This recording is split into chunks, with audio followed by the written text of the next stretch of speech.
좋은 보호성해 주신 글로리아 찬양단 고맙습니다. 은혜로운 찬양을 매주마다 우리에게 불러주시는 은혜의 찬양단에도 감사 말씀드립니다. 오늘은 크리스마스 이브인데 비가 오네요. 비가 오니까 어떠세요? 좋으세요? 나쁘세요? 눈이 오는 것보다는 나은가요? 못한가요? 어릴 때 눈이 오는 건 안다고 그러시고 또 아이들이 누구는 맞죠? 어떻게 화이트 크리스마스를 봐야지 비가 오는 레인 크리스마스를 보는 게 말이 됩니까? 이제 그러시는 분도 있는데 눈이 오는 것보다는 뭐 교통이나 여러 가지 면에서는 나을지 모르지만 정치적으로는 비가 오니까 비를 좋아하시는 분은 예외일지 모르겠고 비가 오니까 크리스마스 기분은 덜 나는 것 같아요. 또 어제 오늘 이틀 동안은 날도 좀 포근하니까 갑자기 또 고기 가까이 오나 하는 그런 착각도 되고 느끼고 있는데 오히려 이렇게 날의 변화, 기온의 변화가 많다 보니까 우리가 건강을 유지하면서 사는 게 힘든 것 같습니다. 다들 건강하게 하루하루 이해의 마지막 남은 날들을 잘 지내시고 또 우리에게 다가오는 2018년도도 기쁨으로 맞이하시기를 바라겠습니다. 기도하시고 하나님의 말씀 나누겠습니다. 거룩하시고 고마우신 주님, 오늘도 저희가 주님 앞에 나와 예배하며 이 시간은 저희들의 마음과 정성을 하늘의 길을 찾는 쪽으로 쏟으려고 합니다. 주님께서 우리 가운데 역사하셔서 주의 말씀으로 우리가 이 땅에서 살아가는 도를 발견하게 하시고 그 길을 걸어갈 수 있는 믿음과 용기 또한 우리들에게 허락하여 주시옵소서.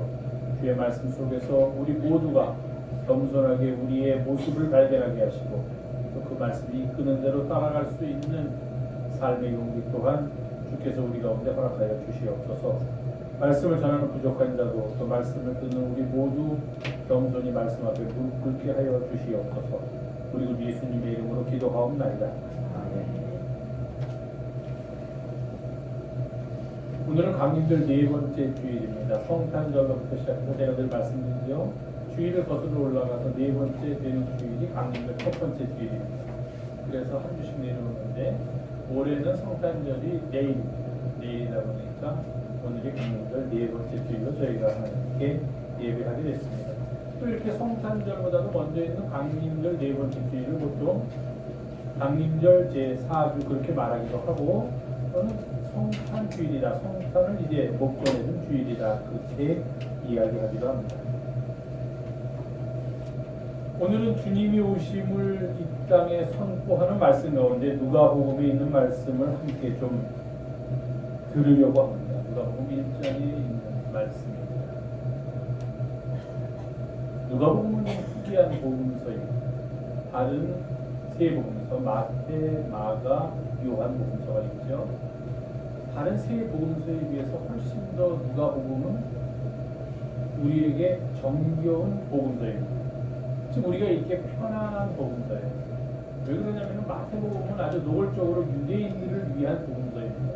유대인들을 예수님의 제자로 만들기 위해서 쓴 책이 마태복음이기 때문에 때로는 우리가 읽을 때 조금 의아해하거나 쉽게 마음이 열리지 않는 부분도 없지 않아 있는 게 사실입니다. 그런데 누가복음은 그것이 쓰여질 당시부터 이것은 이방인들을 위한 복음서예요. 약한 자를 위한 복음서, 가난한 자를 위한 복음서, 소외된 이들을 위한 복음서예요. 그래서 우리는 누가복음을 읽을 때 훨씬 더 마음이 편하게 되고 그 속에 들어갈수록 복음서의 깊이 속에서 어떤 기쁨과 복음서의 말씀이 우리에게 가져다주는 힘을 느끼게 하는 게 누가복음입니다. 그래서 누가복음에는 우리가 알고 있는 재밌는 이야기들이 많습니다. 그 유명한 선한 사마리아 사람의 비유라는 것 있지 않습니까? 잘난치 않은 유대인들을 한방 먹이는 그런 비유죠. 그 비유는 오로지 누가복음에만 있습니다. 아들이 둘이 있었는데 큰 아들은 열심히 아버지 도우면서 집에 있었는데 작은 아들은 아버지한테 유산 달라고 그래서 유산을 받아가지고서 다른 지방에 가서 다 쓰고서 거지꼴이 돼가지고 아버지한테 돌아왔다. 그런데도 불구하고 아버지는 그 둘째 아들을 반가움으로 맞아주었다 하는 그 이야기도 누가복음에만 있습니다. 우리가 잘 알고 너무 유명한 그런 이야기라서 다른 복음서에도 있을 것 같은데 그렇지 않고 오로지 누가복음에만 있습니다. 누가복음은 이런 이야기들을 훨씬 더 우리들의 마음에 와닿는 소외된 자들과 가난한 자들과 이 땅에서 조금 대접받지 못하는 것 같은 사람들에게 희망을 주는 내용들로 가득 차 있다는 것을 알 수 있습니다. 제가 예배 시작할 때 공독한 이사야서에 있는 말씀이었습니다. 이사야서 21장에 있는 말씀인데요. 그 말씀도 예수님께서 똑같이 인용하셨는데 그 인용했다는 내용은 오직 누가복음입니다. 그래서 누가복음은 참 유대인이 아닌 우리들이 이방인들로서 그 복음서의 깊이 속으로 들어가 보고 복음서의 내용을 알 때 아주 재미있고 마음을 끄는 그런 내용들이 많이 있습니다. 오늘 우리가 봉독한 누가복음 1장 46절에서 53절도 역시 마찬가지 내용입니다. 이 이야기는 뭐냐면 마리아가 아기를 갖게 됐습니다. 아직 정혼한 남자는 있지만 정혼을 완전히 한 것이 아니었기 때문에 처녀나 진배 없는데 아기를 갖게 되었다. 요즘 세상은 어떨지 모르겠어요. 아직 정혼을 하지 않았는데 아기를 가져도 아무렇지도 않은 세상으로 바뀌었는지 모르겠지만 이 당시 유대인들에게는 굉장히 중요한 일입니다. 아니 결혼을 하기 전에 아기를 가지면은 그 여인은 깨끗하지 못한 여인으로 간주되었어. 심지어는 사람들이 돌을 들어서 그 여인을 죽여도 괜찮습니다. 그 죽인 사람들한테 아무런 살인죄를 묻지 않는 그런 내용입니다. 마리아는 무척 고민되었을 거라고 생각됩니다. 복음서 기자들은 성경으로 잉태되었다고 하지만 마리아도 인간인지라 자기가 아직 결혼을 하지 않았는데 아이를 갖게 됐다는 사실이 선뜻 받아들여질 수가 없었습니다. 그래서 그가 고민하다가 자기의 먼 친척 엘리사벳이라는 여인을 찾아가게 됩니다. 왜 엘리사벳이라는 여인을 찾아가게 되냐면 이 엘리사벳은 나이가 많은데 오랫동안 아이를 갖지 못하다가 이 마리아가 잉태하기 6개월 전에 아이를 가졌다는 소식을 마리아가 들었기 때문입니다. 이거 어떻게 된 일일까? 그 엘리사벳 아주머니는 굉장히 나이가 많은데 그래서 아이를 가질 수 없는 나이인 것 같은데 아이를 가졌다고 하고 또 자기는 아직 아이를 가질 만한 때가 안 되었는데 아이를 갖게 되고 이러니 막 고민스러운 마음이 섞여가지고서 멀리 있는 그의 친척 엘리사벳을 찾아가게 됩니다. 그러면서 엘리사벳과 대화를 나누는 중에 나온 이야기가 바로 오늘 누가복음 1장 46절에서 53절까지의 말씀입니다. 이 말씀을 가리켜서 성서를 연구하는 사람들은 흔히 마리아의 찬가 그렇게 이야기합니다. 마리아의 찬가. 영어로는 Magnificat 이래가지고 굉장히 유명한 이야기입니다. 성경에 있는 내용들이 다 유명하고 좋은 말이지만 그 중에 몇몇은 아주 고대부터 내려오는 말씀으로 교회에서 오랫동안 반복되면서 그 내용을 암송하고 그 내용의 의미를 찾던 그런 말씀들이 몇 개가 있습니다. 아주 유명합니다. 마리아의 노래가 그 중에 하나입니다. 또 우리가 잘 아는 빌립보서 2장에 나오는 말씀이 있죠. 예수님께서는 하나님과 본체이신데 그 높은 보좌를 버리고 이 땅에 오셨다 하는 그 빌립보서에 있는 그 구절 같은 것은 아주 오래전부터 처음 교회 때부터 이것은 우리가 복음의 가장 중요한 내용으로 받아들여야 한다 하면서 예수님을 따르던 제자들에 의해서 늘 예배 때마다 암송되고 예배 때마다 읽혀지던 내용들이 몇 개의 노래들이 있는데 이 매그니피켓라고 하는 마리아의 찬가도 그 중에 하나입니다.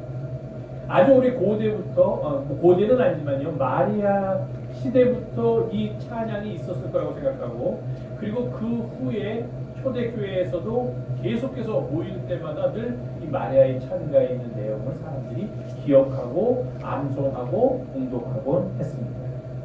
지금까지도 이 마리아의 찬가라고 불리는 누가복음 1장 46절 이하의 말씀은 성서가 우리들에게 전해주고 있는 가장 최고의 가장 좋은 소식입니다.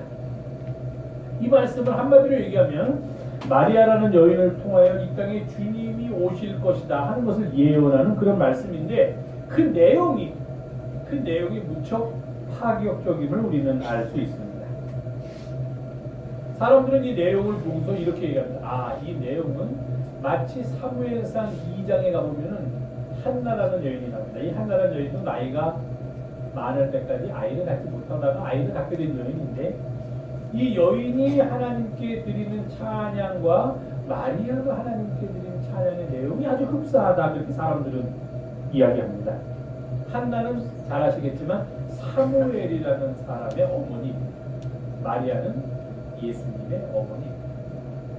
한나라는 어머니, 마리아라는 어머니, 이 두 어머니를 통하여 이 두 어머니에게서 태어날 아들 사무엘과 예수님, 이 사람들이 이 땅에 태어나면은 어떠한 일을 할지를 미리 예언한 내용이, 사무엘이 할 일을 예언한 내용은 바로 사무엘상 2장 1절에서 10절에 있는 말씀이고, 예수께서 이 땅에 오셔서 할 일을 예언한 내용이 누가복음 1장 46절에서 53절에 있는 말씀입니다. 그런데 이 두 내용, 특히 이 두 내용 중에서 마리아가 한 내용은 우리의 일반적인 상식을 뛰어넘는, 이렇게 해도 될까 걱정스러워, 야 이거 대단한데, 이런 말 함부로 했다가는 큰일 나는 거 아니야 하는 그런 성급함을 불러일으킬 정도로 아주 내용이 진보적이고 아주 내용이 어떻게 말하면 공격적인 그런 내용입니다. 보통 일반적인 상식의 차원을 뛰어넘습니다. 마리아가 자신이 잉태한 아이가 태어나서 이런 일을 할 것이다라고 얘기하는데, 우리는 다 이제, 우리도 어저께 김다윗 집사가 등남을 했다는 반가운 소식을 듣는데, 그럼 다 뭐라고 얘기합니까? 아, 이 아이가 태어나서 어떻게 되길 바래요? 네? 건강하게 자라고, 또 건강하게 자라길 바라고, 또 훌륭하다는 게 뭔지 모르지만 훌륭한 사람이 되고, 또 솔직히 얘기해요, 돈도 많이 벌고 그래서 좀 부자로 살았으면 좋겠고, 뭐 다 이렇게 우리들은 그렇게 이야기를 합니다. 우리 아이가 태어나면 지혜롭게 되길 바라고, 남들 지도자가 되기를 바라고, 훌륭한 사람이 되기를 바라고, 돈도 좀 많이 벌었으면 좋겠고. 근데 마리아는 자기가 지금 원치도 않는 아기를 잉태했는데 그 아기가 태어나서 할 일을 그렇게 이야기하지 않았다는 거예요. 이런 우리의 일반적인 상식의 수준을 뛰어넘는 아주 파격적인 내용을 가지고 내가 아이를 낳게 되면 그 아이가 이런 일을 할 것이다 라고 세상 사람한테 이야기하고 있다는 겁니다. 무슨 말일까요? 철학의 한 사조 중에 유물론이라는 사조가 있습니다. 머터리얼리즘이라고 하는 유물론이에요. 그 유물론의 기본적인 생각은 이 세상을 움직이고 있는 모든 동력은 어디서부터 나오느냐? 물질로부터 나온다. 그렇게 이야기하는 사람들입니다. 그러니까 생각으로부터 머리로부터 나오는 게 아니라 이런 물질이 이 세상을 움직이는 힘이다. 사람들은 다 이 물질에 의해서 지배를 받게 된다고 그렇게 주장하는 사람입니다. 그런데 이 사람들은 기독교를 아주 싫어합니다. 그래서 이 유물론자 중에 유명한 사람 포이에르바흐라는 사람인데, 이 사람은 뭐라고 하냐면 기독교는 민중의 아편이다 그렇게 얘기했습니다. 왜 민중의 아편이라고 얘기를 했냐면, 사람들이 기독교를 믿게 되면 어떻게 되냐면요, 우선 첫째, 기존의 질서에 순응하더라 하는 겁니다. 이 유물론자들은 기존의 질서를 깨뜨리고 새로운 질서를 만들어야 된다고 생각하는 사람들인데, 기독교인이 된다면 그저 뭐든지 다 하나님의 뜻입니다, 좋은 게 좋은 거고 그저 있는 권세에 복종하고 권력에 복종하고, 이렇게 사람들이 순응적이 돼요. 그 순응적이 되게 만드는 게 이 선포되는 말씀이 아주 영향을 많이 끼친다고 합니다.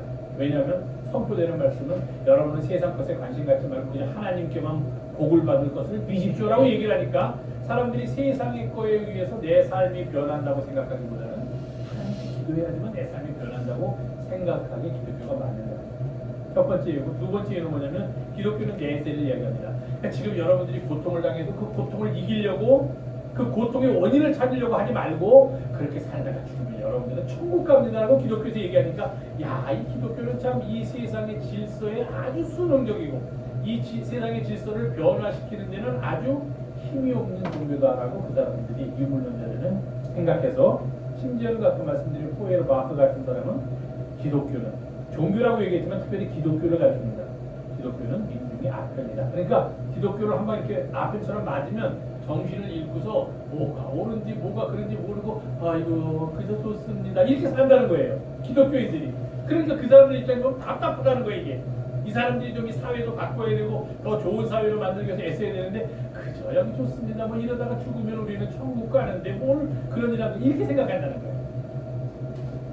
그런데 만약에 이 유물론자들이 누가복음 1장 46절에서 53절을 좀 자세히 읽고 연구했더라면 그런 말을 하지 않았을 거다. 그런 생각을 하게 됩니다. 마리아의 찬가는 그들이 생각하는 우리 기독교의 모습과는 정반대의 모습을 우리들에게 선포하고 있기 때문입니다. 자, 그 노래를 직접 보겠습니다. 마리아의 찬가, 찬양하는 노래.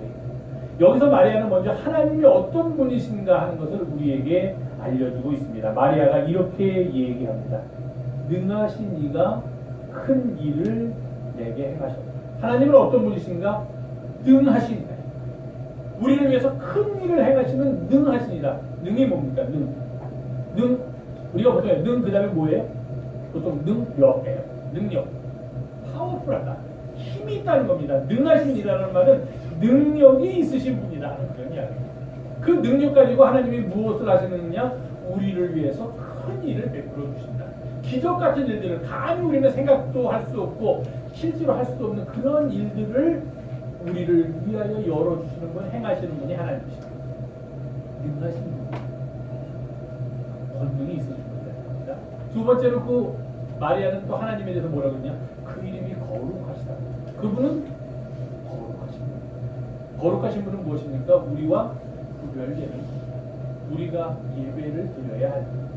우리가 하나님 앞에서 마음을 모두어서 그를 섬기고 그를 따라야 할 분. 그분은 거룩하신 분.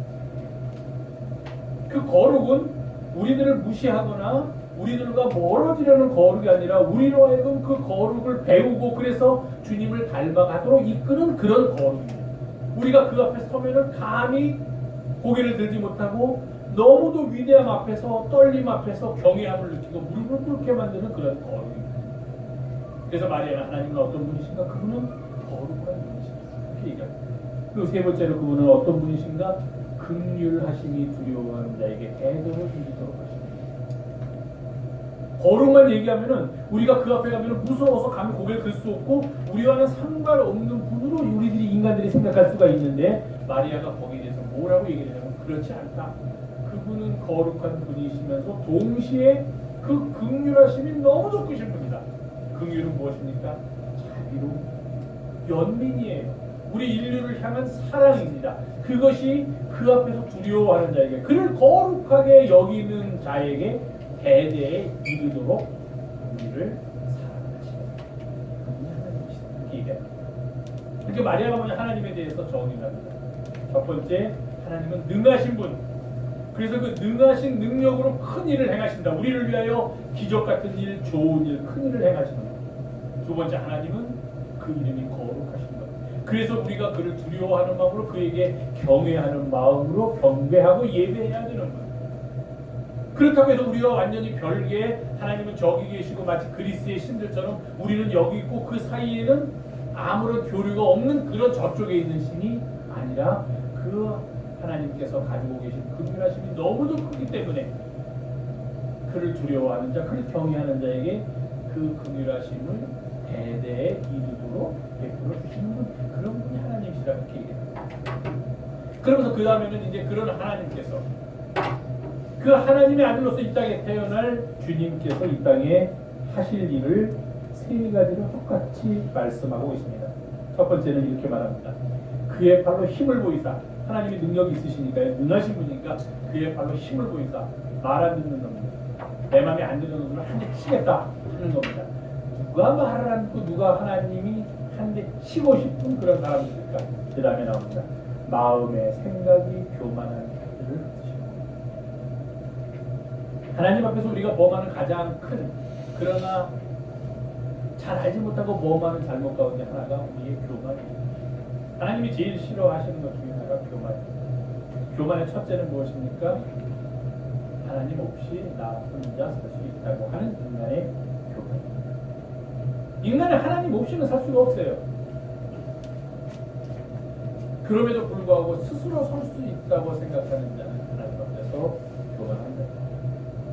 우리는 그저 무릎 꿇고 우리를 향하신 주님의 뜻을 분별하면서 주님께서 우리를 도우시기를 바랄 때 그때 설 수 있고 살 수 있는데, 그렇지 않을 때 우리는 교만하게 되고 하나님 앞에서는 그런 교만한 자가 결코 용납되지 않는다는 겁니다.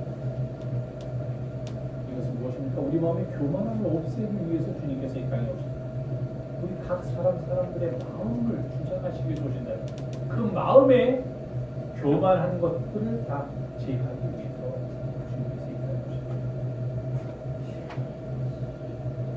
복이 있는 사람에 대해서 시편 1편 1절에서 말하고 있지 않습니까? 복이 있는 사람은 어떤 사람이요? 오만한 자의 자리에 앉아 있는 사람.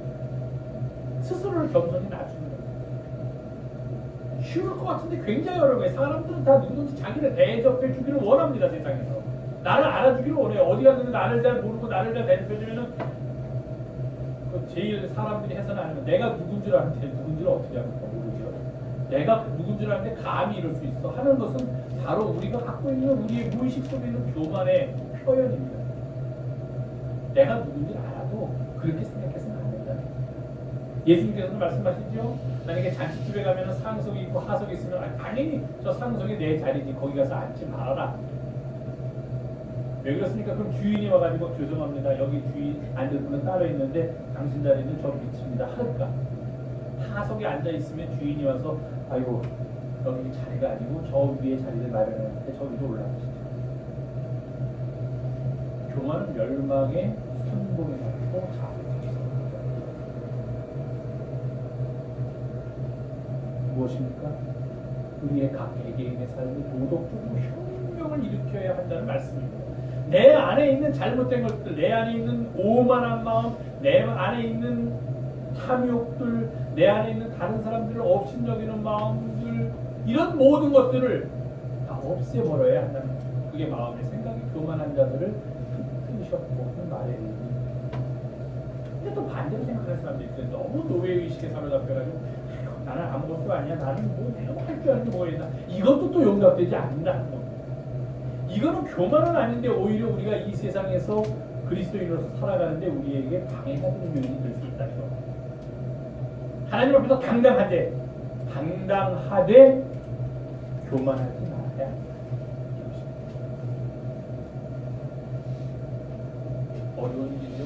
이것을 가르쳐서 어떤 사람은 도덕적인 혁명이 우리들 모두 각 사람의 안에서 일어나야 함을 주님께서 말씀하셨다. 이렇게 설명하는 분도 있습니다. 오히려 각 개개인을 위한 말씀입니다. 우리 안에서 우리가 과연 주님 앞에 어떤 자세로 어떤 모습으로 설 것인가를 보여주는데 그것의 가장 상징적이고 대표적인 말로 교만하지 말아야 한다. 또 지금 누가복음에서 마리아의 입을 통해서 우리에게 말하는 겁니다. 개개인에게서 일어날 도덕적, 윤리적 삶의 엄청난 혁명적인 모습을 얘기하고 있습니다. 두 번째로 보니까 권세 있는 자를 그 위에서 내리치셨고 비천한 자를 높이셨고 이 사회의 계급과 사회의 질서를 완전히 바꿔놓는다는 겁니다. 세상은 어떻습니까? 권세 있는 자는 계속 권세 있는 자리에 있으면서 자신의 권세를 통하여 그 자리를 유지하고 권세 있지 못한 사람들, 비천한 사람들을 지배하고 억압하는 그런 체제가 계속 진행되고 있습니다. 아무리 민주공화국 시대에 우리가 살고 있다고 하지만 우리는 나름대로 그런 것들이 우리 주변에 있다 하고 느낍니다. 그런데 주님께서는 그런 것을 뒤집어 놓겠다는 거예요. 권세 있는 사람, 가지고 있다고 생각하는 사람, 그래서 자기는 다른 사람을 지배해야 한다고 하는 사람들은 다 밑으로 내리고 그 다음에 밑에 있는 비천한 사람들은 거꾸로 올리고. 그죠? 우리 사회가 안고 있는 문제가 뭡니까? 계급 간의 갈등이에요. 그 계급 간의 갈등은 물론 부로부터 나오지만 갑과 을의 갈등, 무슨 수저로 대변되는 그 갈등. 또 거기서 나오는 무슨 삼포세대, 사포세대는 그런 갈등들. 이런 갈등들이 우리가 사는 사회를 아프게 하고 멍들게 하고 있습니다. 그런데 주님께서는 이런 것이 옳지 않다. 그런 계급을 가지고서 세상을 사는 것은 옳은 일은 아니다. 어떤 사람이 어떤 이유로든지 다른 사람을 차별하거나 억압하는 것은 결코 바람직한 일이 아니다 하는 것을 뭐라고 말씀하셨냐? 권세 있는 자들, 힘 있는 자들을 그 자리에서 내려오게 하고 오히려 비천한 사람들은 그 자리로 올리셨다. 그렇게 말씀하고 계십니다.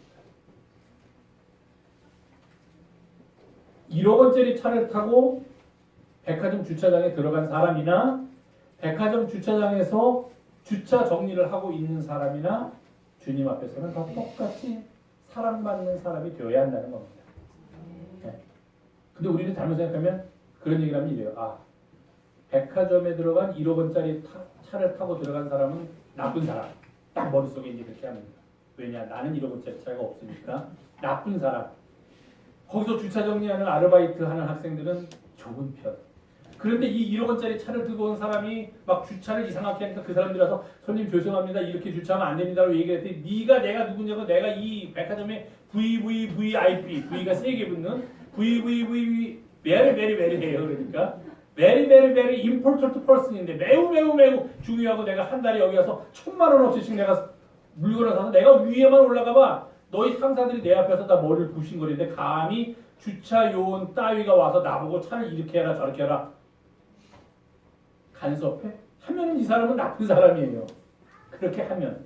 근데 그렇게 하지 않으면은 1억 원짜리 차를 타고 들어온 사람이나 거기서 그들의 주차를 안내하는 1시간에 요새 얼마 7,000원 받나요? 7,000원을 받는 아르바이트생이나 하나님 앞에서는 똑같이 존귀한 사람이라는 걸 우리가 알아야 된다는 거예요.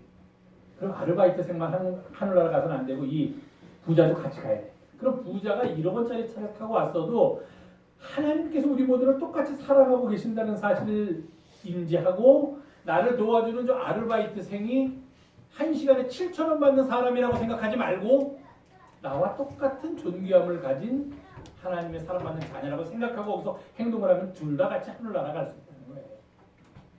근데 부자가 되면 그렇게 못하니까 제가 지금 말씀드린 대로 내가 감히 누군데 하는 생각을 더 많이 갖게 되니까 대부분의 사람들이 그렇게 사니까 자꾸 성경은 부자는 하늘나라 가지 못한다고 얘기하고 있는 거예요. 그렇게 살게 되니까 부자가 됩니다. 근데 예수님께서 오신다는 것을 마리아가 뭐라고 얘기합니까? 권세 있는 자를 계속 권세 있는 자리에서 떵떵거리며 살게 하기 위해서 예수님이 오신 게 아니라 권세 있는 자를 그 있던 자리에서 내리고 이 밑에서 비천하게 살고 있는 것처럼 보이는 사람들은 그 자리로 올리기 위해서 주님께서 오신다 하는 겁니다. 왜냐? 우리 모두는 다 하나님의 형상으로 지음 받은 하나님의 사랑을 받고 있는 그런 하나님의 자녀이기 때문이다 하는 겁니다. 이것을 가르쳐 어떤 사람은 또 사회적 혁명 또는 사회 계급의 혁명이라고 얘기합니다. 자꾸 혁명이란 말이 들어가면 우리가 이제 거부감을 느낄 수가 있는데 막 혁명하면 이상하냐 무슨 뭐 죽창 들고서 뭐막 빨간 피 들고서 뭐 아무나 막 찌르고 뭐 이런 걸 생각하는데 뭐 그런 혁명이 필요한 때도 있었지만 이제는 그런 혁명으로 사회를 바꾸는 시기는 지났다는 거예요. 그러니까 우리가 과연 어떻게 이 사회에서 주님의 오심을 함께 기뻐하고 함께 맞이할 수 있겠는가를 고민해. 주님은 이렇게 얘기해요. 권세 있는 자는 그 위에서 내려오고 밑에 있는 사람들은 좀 몰리고 서로가 서로를 대접하고 서로가 서로를 인정하고 누구도 굽실거리지 않고 누구도 다른 사람을 함부로 대하지 않는 그런 사회가 되어야 된다는 겁니다. 주님이 그 일을 위해서 이 땅에 오셨다는 거예요. 하나님 앞에서는 아무도 하찮은 존재가 없기 때문입니다. 우리가 보기에는 저 하찮은 존재라고 옛날에 백인들이 흑인들을 보면서 사람으로 취급하지 않았던 시대가 있었습니다. 하찮은 존재니까 사람이 아니야. 짐승하고 같은. 그럼 하나님 앞에서는 그의 피부색이 까맣던 그의 피부색이 하얗던 노랗던 상관하지 않고 똑같이 하나님의 사랑을 받는 존재들이기 때문입니다. 하나님의 형상으로 지음받은 존재들입니다. 세 번째로 어려운 얘기를 또 하셨어요. 줄이는 자를 배고프다 하는 겁니다. 배고픈 사람들은 좋은 것으로 배불려 주셨고 부자는 빈손으로 아무것도 주지 않고 그냥 가라고 그러셨다.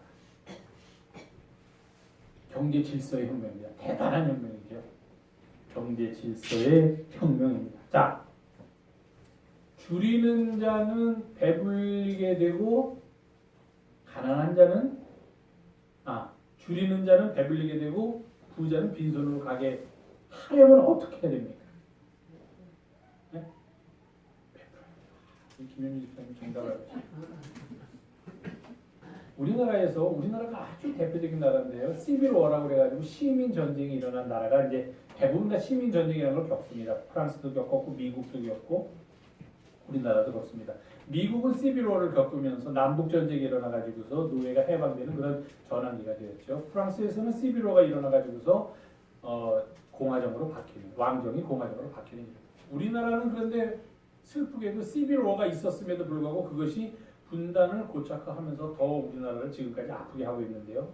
예를 들면 6.25가 일어났을 때 기억하시는데 북에서 공산주의 체제는 아까 말씀드린 그런 머터리얼리즘 유물론자들의 체제입니다.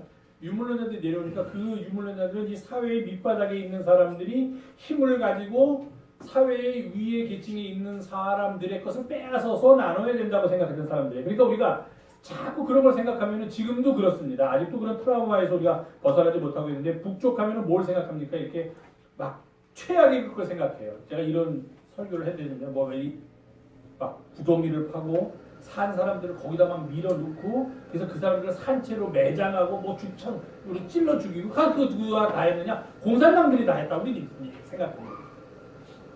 그러니까 우리는 이 남북 분단이라는 체제 속에서 아주 힘들게 살아요. 그래서 가난한 자가 혁명을 일으키고 부한 자와 사회가 변화된다면 다들 그런 악몽을 생각해요.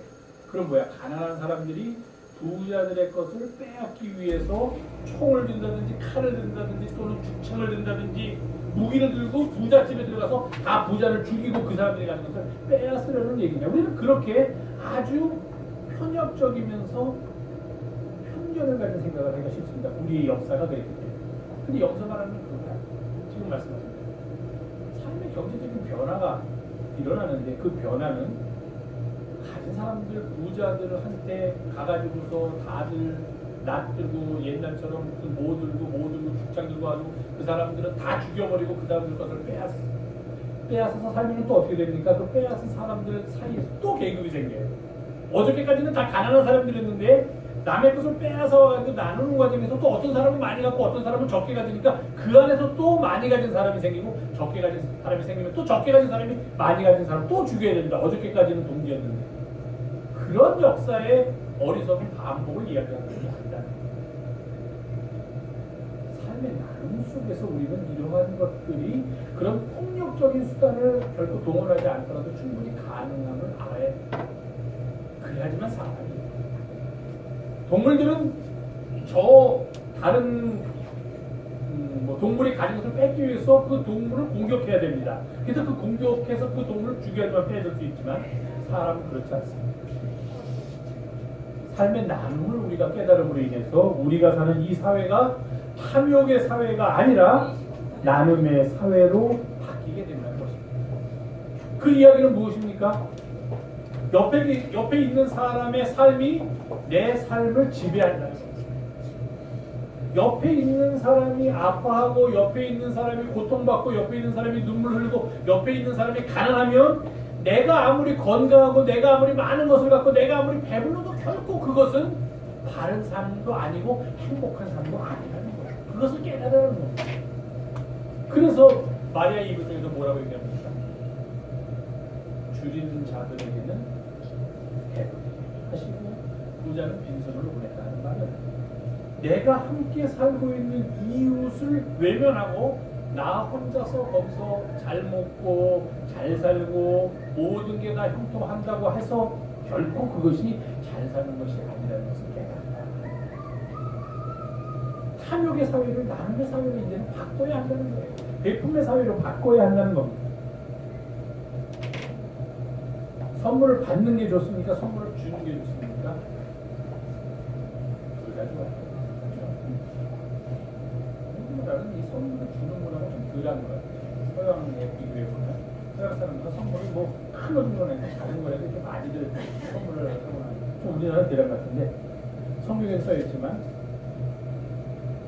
받는 것보다 뭐가 더 복되다고 그랬어요? 주는 게 정말 그렇게 살아요. 받는 것보다 주는 게 우리에게서 일어나는 경제적인 혁명은 무슨 무기를 가지고 돈이 많고 부유한 사람의 것을 빼앗아가지고 내가 쟁취하는 내가 갖는 그런 혁명을 얘기하는 것이 아닙니다. 그것은 더불어 살아가는 것이 참 생명의 길이고 더불어 살아가는 것이 주님을 따르는 자들이 걸어야 할 길이다 하는 것을 깨닫는 것입니다. 그것이 바로 오늘 마리아의 참여를 통해서 우리들에게 전해주는 주님께서 이 땅에 오심의 참 의미다 하는 것입니다. 그래서 이런 거를 가지고서 우리는 일컬어서 혁명이라고 말할 수 있다는 겁니다. 내 삶이 바뀌는 거예요. 교만하고 오만하고 나만 알고 내 중심적으로 세상을 보고 나에게 편하면 뭐든지 괜찮지만 내가 조금이라도 불편을 못 견디는 그런 삶이 아니라 나를 낮추고 나를 섬김의 자리로 그렇게 감으로써 내가 주님 앞에서 가까이 갈 수 있다는 것을 깨닫는 그런 내 안에 혁명이 먼저 일어나고, 그리고 난 다음에 우리가 이웃을 돌보면서 내 주변에 있는 모든 이웃도 나만큼 소중한 사람들이고 하나님 앞에서는 나만큼 귀중한 사람들이다 하는 것을 깨닫게. 설령 내가 만약에 거기서 다른 사람에 대해서 나쁜 짓을 해서도 안 되지만 다른 사람에게 대해서 내가 부당한 일을 당하면 또 거기에 대해서 내가 항변할 수 있는 마음이 같이 있어야 해요. 그게 사회를 변혁시키는 힘입니다. 그리고 마침내 내 주변에 있는 이웃들의 삶이 바로 나의 삶을 좌우한다는 것을 우리가 깨달아야 해요. 나 혼자 잘 먹고 나 혼자 잘 살아서는 안 되는 거예요. 옛날에 나왔던 노래 제가 몇 번이나 말씀드렸죠. 깊은 산 오솔길 옆 자그마한 연못. 그게 이제 우리나라 분단 체제를 비판했다고 해서 금지국이 되기도 했었는데, 조그만 연못에 붕어 2마리가 살고 있었죠. 근데 붕어 2마리가 살다가 싸웠어요. 왜? 더 많이 먹이가 없으니까 더 많이 가려고 싸우다가 한 붕어가 힘이 세서 다른 붕어를 이겼습니다. 그러니까 이긴 붕어는 어떻게 생각해요? 이제는 다 먹을 것을 나 혼자 먹게 되니까 나만 잘 살게 되었구나. 아, 기쁘다 했는데 웬걸? 옆에 있던 죽은 붕어가 점점 썩어가면서 물도 같이 썩어가니까 썩은 물에서는 싸움에서 이긴 붕어조차도 살 수 없게 되었다. 아주 이거는 뭐 노래 가사말이지만 너무도 우리 사회를 잘 표현합니다.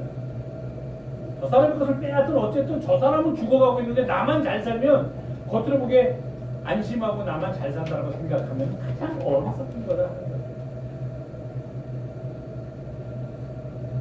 그 일을 하기 위해서 주님께서 이 땅에 오셨다라고 마리아가 얘기합니다.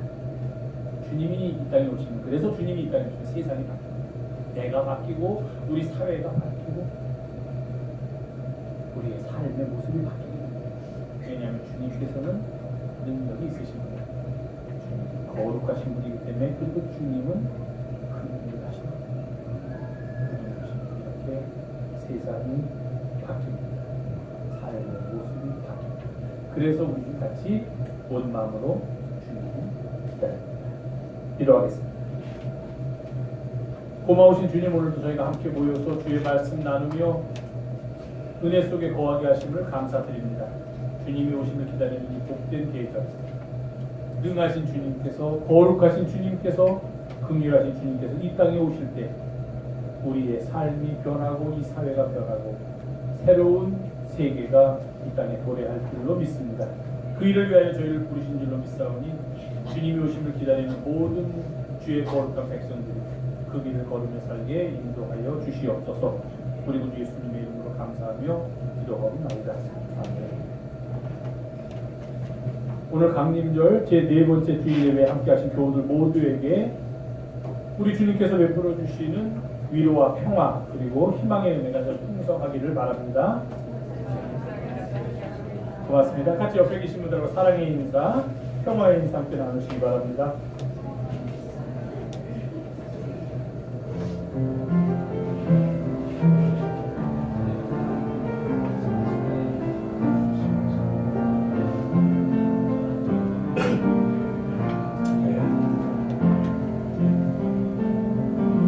그대를 만나고 주님의 축복이죠.